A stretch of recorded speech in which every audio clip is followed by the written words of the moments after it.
Are you confused about JavaScript's var, let, and const variable declarations? Dang it, I was. And I spent some time and really sat down and figured it out. And in this video, I'm going to walk you through how those different variable declarations vary and which one you should use. And we're going to show a bunch of different demos to help you understand the concepts of scoping and variable value assignment so that you understand which one you should use in your code today.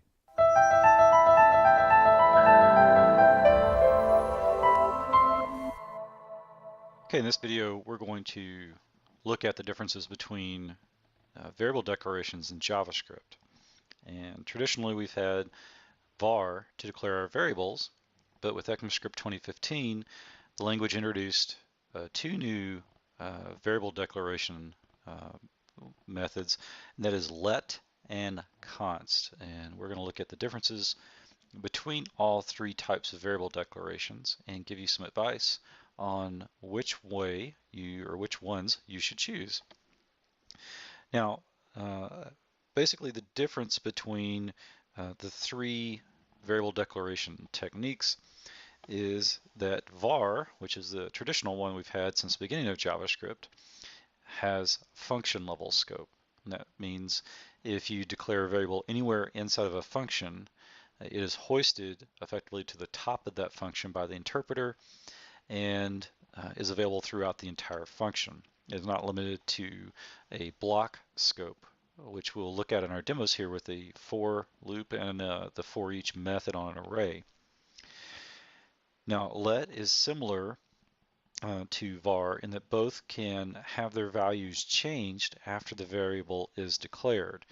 And that's one of the language features that JavaScript has, that variables basically are mutable, which means you can update them as needed, or you can actually change their type and that kind of stuff. So we can go from a string to an integer, to a date, to an object, to an array, and all sorts of variations of that. Now the final declaration is a const, and a const is similar to let in that it has block level scope, where the difference is that const can't have its value reference change. And I'm using that explicitly value reference, and we'll see what that means towards the end of the video, so make sure you stick around. So the new variable declarations are let and const, and the difference between them and the var keyword declaration is that they have block level scope. So a for loop, for example, is a block, and any variable you declare inside that for loop is only available inside that for loop and not outside that for loop. So we're going to go through some demos, and we're going to look at all the different variations and gyrations that you might need to account for. So hopefully you will be able to understand what each of these variable declarations means, how to use them, and you can start seeing how to apply them to your code. And then I'm going to try to give you some advice on what I think you should do as far as how you should use these different types. Now, what I'm going to do today is use the Chrome Developer Tools console just to demonstrate our principles here. And I'm going to start off with a very simple demonstration we're going to go through the var variable declarations, and we're going to see how those work and so you can get a grasp on how the different scoping mechanisms work. Now remember, var uses what we call function level scoping. And I'm going to use a simple for loop to demonstrate how this scoping works. Now, inside the for block, we're going to declare a variable called index, and then we're going to echo out the value of index as we loop through this particular loop. And we've set the max or the length to be 10. We're going to iterate through from 0 to 9, and then we're going to echo out the final value of index. And remember, index is going to get incremented each time we finish a loop through. So as expected, we see 0 through 10, and that's because we were just echoing out the value of index. And 0 through 9 were our 10 iterations through the loop. And then after the last iteration, we incremented one more, and then that caused our index to be greater or be equal to length, which means we did not execute the loop. And but the value is 10, and that's why we got the 10 echoed out, because we had it echoed out after the loop was completed. So that's all good. Now, if you're going to try to recreate these demos, which I highly encourage you to do, and you're going to do it the way I'm doing it, make sure you refresh the page each time. And that's because you get variables set at the global level, and you may wind up having little issues. So just want to put that out there. That way you don't see things that don't match up to what I'm doing. That's probably what it is. And I know this because as I was going through setting these up, I did exactly that. Okay, now on this one, I'm declaring a variable inside of our for loop, and it's called inside. And I'm going to try to echo out that value here. And this is going to demonstrate the concept of variable hoisting that we get with the var keyword. And that's because we've declared this variable inside this block, but the actual declaration will get hoisted up to the top level of that particular function. So it's basically just as if we declared it right here with the len variable. That's where the interpreter is actually going to place it. So if we execute this, we can see we get 0 through 9, but what we're doing is we're setting it equal to the index inside of the loop, and so it doesn't actually get incremented like index does. So outside the loop, we see it as also 9, but realize that it is available outside the loop, and that's because the variable declaration was actually hoisted outside of the for loop.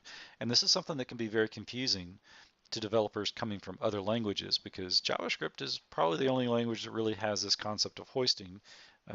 I'm sure there are others, but this is the only one that I really know of. So let's go ahead and set this up, and we'll go to our next demo.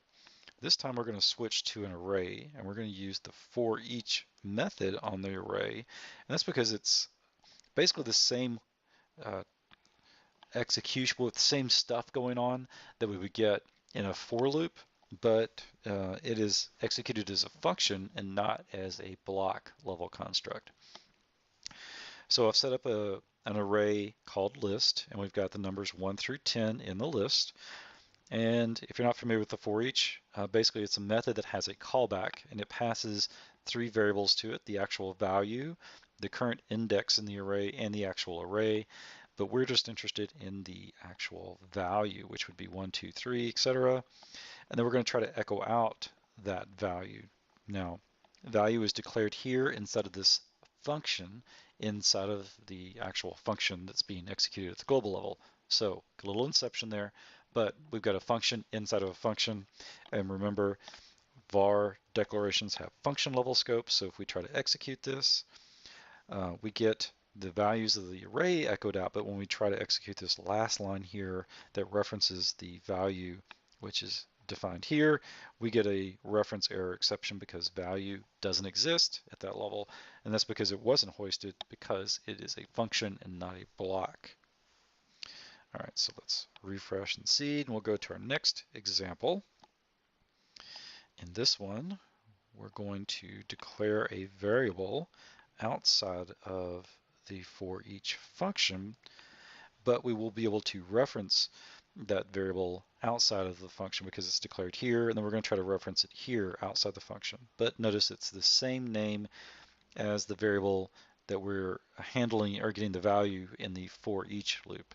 So what will happen here is we'll get basically 2 different variable declarations completely independent of each other.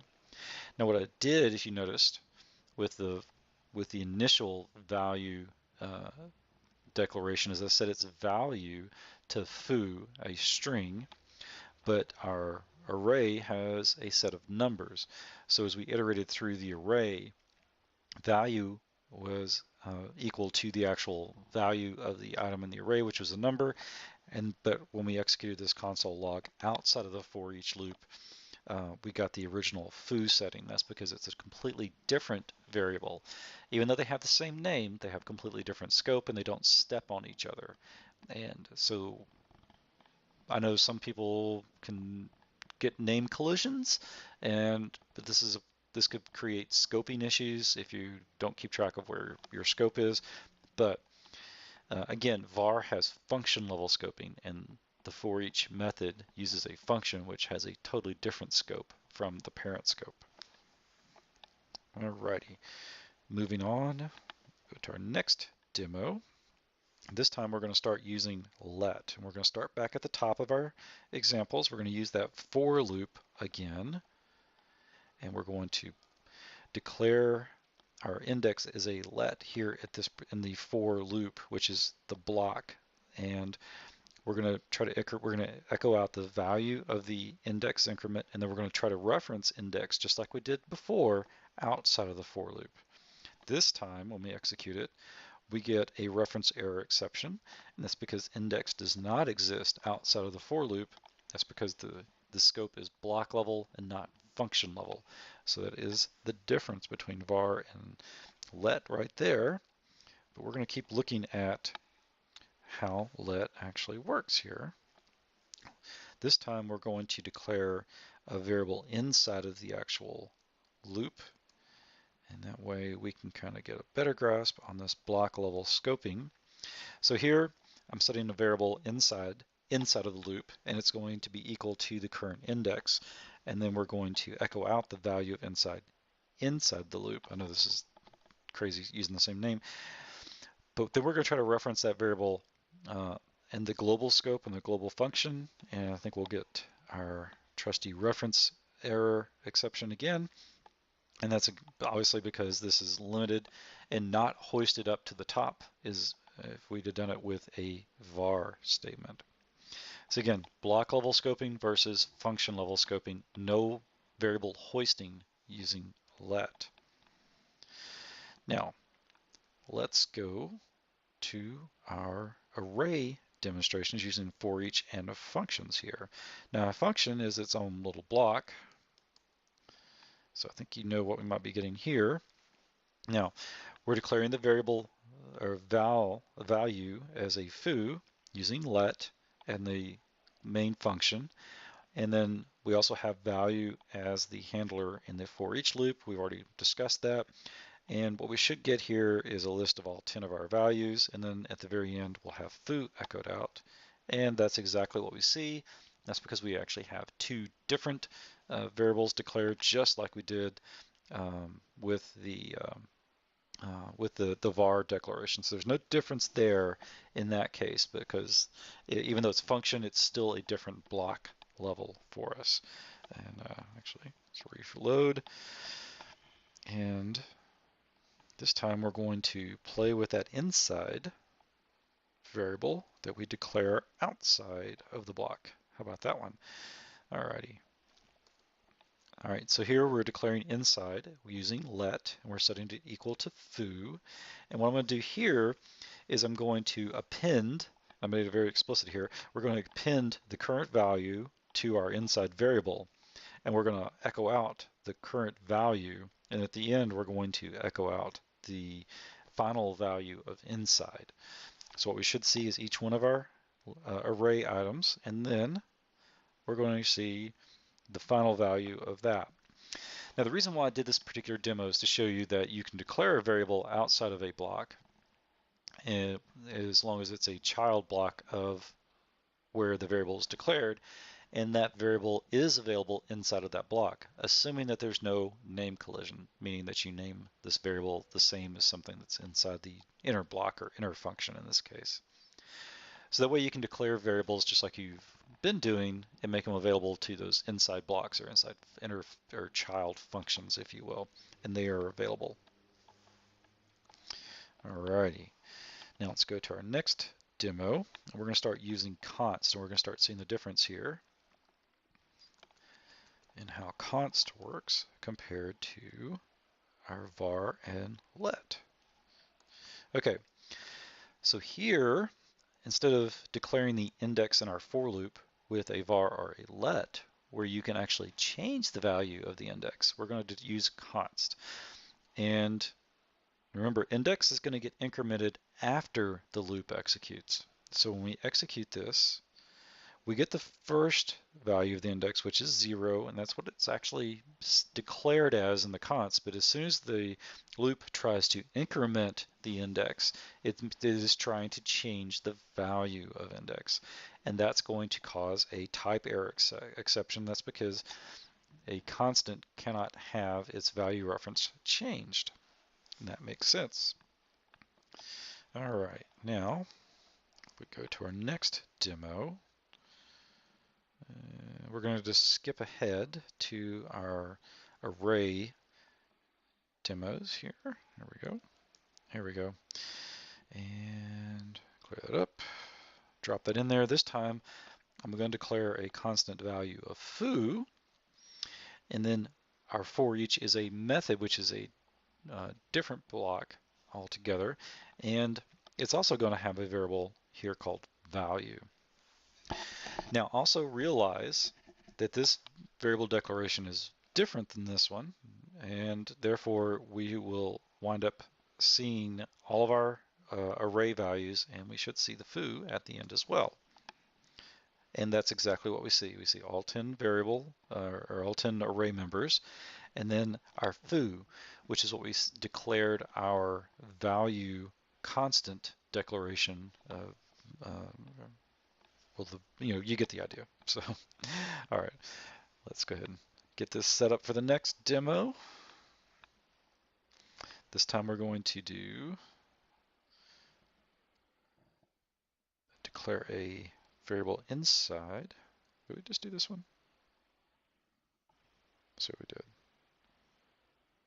Yeah, that's exactly what we did. Okay. For some reason, there's difference here. Oh, this is a difference. Okay.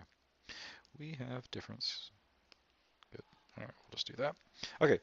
So this time I'm going to try to append the current value to inside, which is declared using const. And I think you know what's going to happen. It's going to blow up at us. And that's because you can't change the value of a constant declared variable. Therefore, we didn't even get a chance to even start incrementing through our loop. It just blew up at us. All right, let's get this set up for the next one. And this time, we're going to declare a const inside of the for each function handler. And again, we're going to try to append the value to the foo dash here, just to give us a little thing. We're going to echo this out each time. Now, what you'll see is that nothing blows up at us. And that's because each time this function is executed, this variable gets declared again. And the way this is working is the for each loop, the for each method actually triggers this method each time. So this is a new instance of the function each time it goes over to the next item of the array. So this const declaration is only good inside the scope of this one time the function is executed, but the next time through you're redeclaring that variable, and that's why we're able to get foo-1, foo-2, all the way to foo-10. And that's because it's a brand new variable declaration, and we're not actually trying to change the value of inner value, and we're not trying to overwrite the previous declaration. All right, our next demo, I'm going to show you a little fascinating trick about the const declaration. And there we go. All right. Now, this time, I'm declaring inside at the top of our function, and we're using const, but this time, instead of setting it explicitly to foo, I'm actually setting it to an object, a JavaScript object, that has a property called foo with a value of bar. Now, inside of our for each loop, I'm going to append the current value of the loop or the array to our inside.foo property. And we've used a const to declare it, so you might think that this was going to blow up, but you'll be surprised, it works. Now, we're echoing out the value right after we set or append the current value to our foo property, so we get all 10 of our array values echoed out, but then we also get the object changed. Not the object itself isn't changed, but the foo property is changed. And this is why I kept mentioning value reference. When you declare a const variable, to me, at least in my mind, I think about it as if I'm setting a pointer to a memory reference. And in this case, we're setting it to an object. and that object stays the same, but the properties or members of that particular object can be changed. And that's because they don't affect the addressing of the constant variable declaration to that particular piece of memory, that value, so to speak. Now, if the object actually declared foo as a constant, then it would not be able to be changed. And that's because the actual value there is referencing a specific variable there is actually referencing a specific value in memory. So that's effectively what's going on. So you can change the properties of a member, and really this is going to be limited to objects. I haven't tried an array, to be honest with you, but I think it would work with an array as well. I'm not sure if you change the size of the array, things might blow up. I'll have to maybe do a separate video on that one. But that's what's actually, you know what, we can do that. We can just do that. All right, little code fun here, folks. All right, so we're going to, let's actually, let's do this again. Here we go. Okay, so we know that we've got this, and we're going to do source index. I think this will work. Equal to index. Let's do -1 just for fun, and let's see what happens here. This is live coding, so this may blow up at me. Okay, there we go.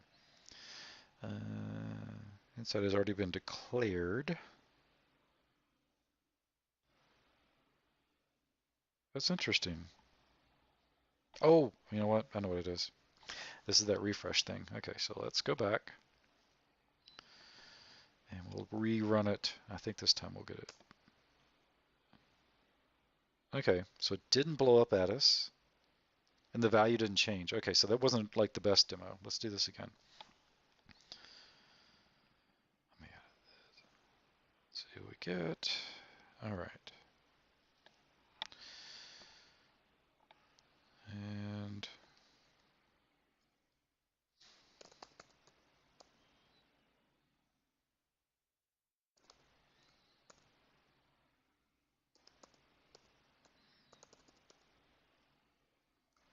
I think this will do us.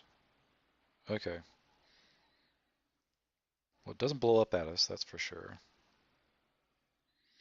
And we are able to change the values, even though this list was set as a constant. This is what I was going for. List is defined as a constant, which is an array, but I can change those values inside of the array as we go through.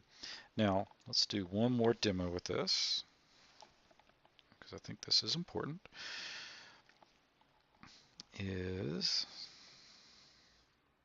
Let's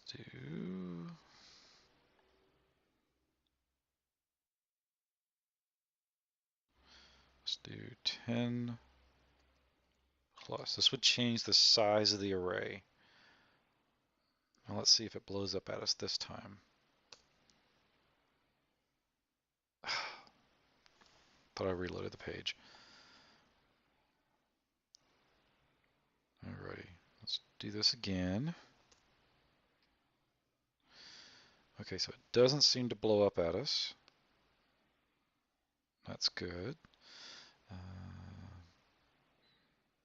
One more time. I got one more thing just to make sure that our size is changing.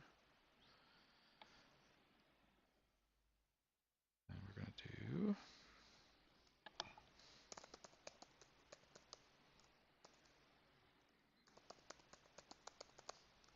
there we go. Here we go. Our size is 20. So therefore, you can change an array. Just wanted to make sure about that, folks. I had not tested it out. It was just one of those things that occurred to me. So you got a little bonus coverage here. Now, I do have a good blog post explaining all this, and the link is in the description below. And if you think this has been helpful to you, I'd love to see a big like below. If you have any questions, please leave those in the comment section below. I'd love to dialogue with you about this. Now, before I end, what should you do? Okay, so here's my rule on this. If you got code that isn't broken, that uses var, don't go and try to break it. Don't waste your time trying to fix it. If you're doing maintenance on a function or a module and you want to convert it to let and const, feel free to go ahead and do so. If you're writing brand new code, I would probably advise you to start using let and const and try to avoid using var. I got a sneaky feeling that eventually var might get deprecated, but that's just me guessing. A little speculation there.